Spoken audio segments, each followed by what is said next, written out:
Good morning friends, কেমন আছো সকলে? আশা করি সকলে খুব ভালো আছো আর আমিও খুব খুব খুব ভালো আছি। Welcome to our channel Indian mom lifestyle with Dolly. তো এখানে দেখো মাছ দুটো মানে ফ্রিজে ছিল, এত শক্ত হয়ে গেছে, পুরো বরফ হয়ে গেছে, তাই এখানে ভিজিয়ে রাখলাম। দেখো কত বড় বড় মাছ এগুলো, যেহেতু বিলের মাছ, তো বিলের ধরা মাছ এত টেস্টি হয় না, মাছগুলো বিশাল টেস্টি হয়। যে তরকারিটা রান্না হয় সেই তরকারিতেই আলাদা একটা টেস্ট আসে। তো এটা মাছ কেটে ভাজা হয়ে গেছে, তো এই মাছ দিয়ে আমি বেগুন দিয়ে আর আলু দিয়ে রান্না করব। তো মাছ কেটে ভেজেছি, তারপর মনে পড়লো না তোমাদের সাথে একটু শেয়ার করি কি দিয়ে রান্না করছি। তো তার জন্য দেখো আলুটা আগে ভেজে নিচ্ছি। আলু কেটেছি, এখানে পেঁয়াজকালি কেটে নিচ্ছি, এটা ভাজবো পরে। তো আগে এই তরকারিটা রান্না করে নিই, কারণ আমার ছেলেটা না ওই ভাজা দিয়ে ভাত খাবে না, মাছ দিয়ে একটু তরকারি হলে ওর ঝাল খায় না। ধরো আলুগুলো খুঁটে একটু ভাত মাখিয়ে দিলে আর মাছ একটু দিলে ও খায়, কিন্তু ভাজা দিয়ে ভাত খেতে চায় না, একটু মানে অন্যরকম হয় ভাতগুলো। আর এখানে একটু তরকারি তরকারি একটু জুসি হয় ভাতগুলো, তো তার জন্য তাড়াতাড়ি খেয়ে নেয়। তো এখানে দেখো আমার আলুগুলো ভাজা প্রায় রেডি, এর মধ্যে বেগুন দিয়ে দেবো একটু পরে। তার জন্য একটু লবণ আর হলুদ, আমি প্রথমে আগের মানে ভিডিওতেই বলেছি যে আমি না কোনো কিছু ভাজতে গেলে না লবণ দিয়ে একটু ভাজি, লাস্টের দিকে হলুদ দিই। তো যেহেতু এখনো হলুদ পড়েনি, তো হলুদ দিয়ে দেখো হলুদও দিয়েছি, একসাথে বেগুন টেগুনও দিয়ে দিয়েছি যাতে বেগুনেও গায়েও হলুদগুলো লেগে যায়। তো দেখো বেগুনে তো তেল টেনে নাই, মানে যেটুকু তেল ছিল বেগুনে হালকা করে টেনে নিল, আর মানে একটু তেল ছিল না লাস্টে। তো দেখো আমি তেল খুব বেশি মানে ব্যবহার করি না বলা ভুল, মানে একটু তেল বেশি লাগে আমার। তো যেটুকু তেল দিয়েছিলাম দেখো বেশিরভাগটুকুই মানে আলু ভেজে যেটুকু তেল ছিল সবটুকুই বেগুন ভাজায় টেনে নিয়েছে। আর এখানে দেখো আদা জিরে আর কাঁচা লঙ্কা পেস্ট করে নিয়েছি, তো সেটা দিয়ে দিলাম। এবার হালকা করে একটু নাড়ালে না জিরের গন্ধটা, যে আদা জিরের গন্ধটা না, কাঁচা গন্ধটা সেটা মানে চলে যাবে। তো হালকা করে একটু ভেজে নিলাম, ভেজে নিয়ে আমি না সমস্ত তরকারিতে একটু জল গরম দিই। জল গরম না করলে কি হয় বলো তো, এই গন্ধটা যায় না। একটু গরম জল দিয়ে রান্না করে দেখবে এই মশলার গন্ধটা তখন মানে আর আসে না।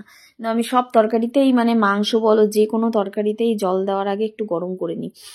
তো পাশে জল গরম বসানো হয়ে গেছে আমার, আর এখানে দেখো আলুগুলো প্রায় মশলাগুলো মানে কষে এসছে, যে না নিচে একটু লেগে লেগে যাবে সেই আমি মানে তরকারিতে জলটা দিয়ে দেবো। আর এখানে দেখছি একটু হলুদ কম কম লাগছে আমার, একদম এইবার যে হলুদটা এনেছে না একদমই মানে বেকার। অনেকটা হলুদ দিচ্ছি তাও হলুদের কালার হচ্ছে না। তো দেখো অনেকটাই হলুদ দিয়ে দিলাম আবার, যে দেখি একটু কালার আসে কিনা। দেখি এবার ভালোই কালার এসছে। তো জল দেওয়ার পরে না আবার দেখবা একটু কালার হালকা হালকা একটু কম লাগে, তখন আবার একটু হলুদ দিতে হয়।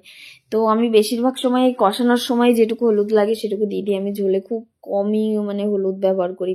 তো এখানে আর একটু লবণও দিয়ে দিলাম, যাতে ঝোলে মানে ঝোল হলেও মানে লবণের একটু পরে জল ঢালবো, তো হালকা একটু লবণটাও ভাজা ভাজা হয়ে যাবে, আর তারপরে জল ঢাললেও মানে বেশ ভালো লাগবে। তো এখানে দেখো, আর কালকে মনে আছে তোমাদের যে কালকে ধনেপাতা নিয়ে এসেছিলো আমার শাশুড়িমা, পাশের বাড়ি একটা বাড়িতে চাষ করেছে। তো এত সুন্দর গন্ধ, এবার এই বেগুনের তরকারিতে দিলে না খুব সুন্দর লাগে গন্ধটা।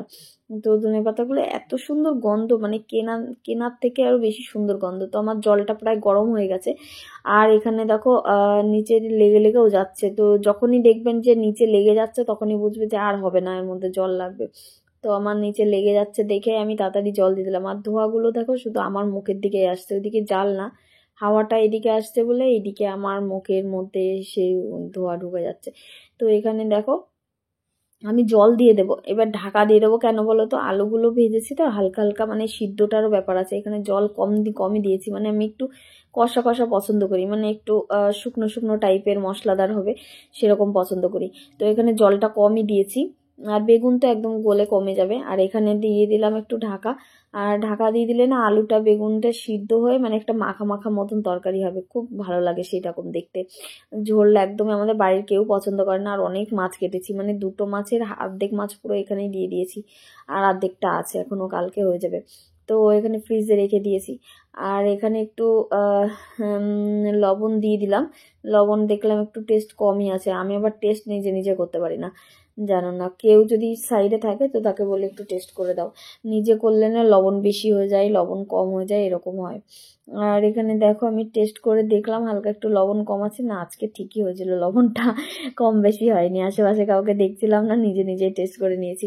আর এখানে দেখো দুপুরবেলা খাওয়ার পরে মনাকে দিয়েছিলাম একটু লেবু কেটে, তো লেবু মনাকে কেটে দিয়েছি। মনা এইভাবেই লেবু খাই, জুস করে দিলে না অতটা খেতে চায় না, ও মানে সব কিছু একটু কামড়ে খেতেই পছন্দ করে। আর এখানে দেখো কই মাছ ধরেছে এত বড় একটা, মানে পাশের বাড়ি একটা কাকা ধরেছিল, তো এ দেখাতে নিয়ে এসেছিল, তো দেখো কত বড় তো এত বড় কই মাছ। এখানে পুচকু দেখে তো খুব মানে আনন্দ হচ্ছে। আর এখানে সন্ধ্যাবেলায় ভাবছি কি একটু চিড়িয়াখানায় যাব 2-1 দিনের মধ্যে। তো এখানে একটু মাসাজ করে নিচ্ছে, আমি অনেক দিন মাসাজ করি না, প্রায় 3-4 মাস হয়ে গেল মুখে মাসাজ করি না। আমি এমনি পার্লারে যাই না, আমি ঘরে পার্লারের কাজ শিখেছি, তো মানে কিছুটা কাজ জানা আছে, তো এখানে আমি ঘরেতেই করি, ঘরে কিনে প্রোডাক্ট কিনে আমি ঘরেতেই করি। তো দেখো এখানে আসলে পার্লারে যাওয়ার টাইম হয় না, পার্লারে গেলে তো ভালো হয়, নিজের মুখে নিজে না করা যায় না, উল্টো টান দিতে হয়, তো সোজা টান হয়ে যায়। নিজের মুখে নিজে না করাটাই বেটার, পার্লারে যাওয়াটাই ভালো। কিন্তু আমার পার্লারে যাওয়ার টাইম হয় না, আমার ছেলেকে নিয়ে পার্লারে গেলে আমার ছেলে পার্লারে সব উল্টে দেবে। তো এখানে আমি ঘরে বসে এখন একটু করছি। ছেলে ছোট থাকতে তো একদমই মানে মাসাজ টাসাজ করতে পারতাম না, এখন একটু বড় হয়েছে বলে একটু ঠান্ডাটা কম লাগে। আর এখানে দেখো আমি কি কি ব্যবহার করি তোমাদের একটু দেখাচ্ছি। এটা আয়ুরের ক্লিনজার, তো এটা ব্যবহার করি। এটা আগে মানে নিয়ে 5 মিনিট রেখে, এটা আবার লোটাসের স্ক্রাব, আর আমি লোটাসটা খুব পছন্দ করি, লোটাসের ক্রিম ইউজ করি, লোটাসের সব কিছু লোটাসের পছন্দ করি বেশি। আর এটা লোটাসের মাসাজ ক্রিম। তো এটা কিনেছিলাম আমার কাজের জন্য, আমি একটা বিয়েবাড়ির কাজ মানে কাজে করেছিলাম, তো 7-8 জন বলেছিল যে আমাকে মুখে মাসাজ করে দেবে, তাই এগুলো দুটো কিনেছিলাম। একটা ওখানেই শেষ হয়ে গেছে, 7-8 জন করেছে বলে কথা, ওখানেই শেষ হয়ে গেছে, আর একটা আমার জন্য বাড়ি রেখে দিয়েছি। তো এখানে দেখো আমি মাসাজ করছি, মানে কিছুটা কিছুটা স্টেপ মনে আছে, অনেক দিন মানে পুকু হওয়ার পর থেকে আমি কাজ ছেড়ে দিয়েছি, প্রায় 3 বছর হয়ে গেছে। তো মাঝে মাঝে ওই মুখে নিজের মুখে করে একটু প্র্যাকটিসও থাকে আর কি।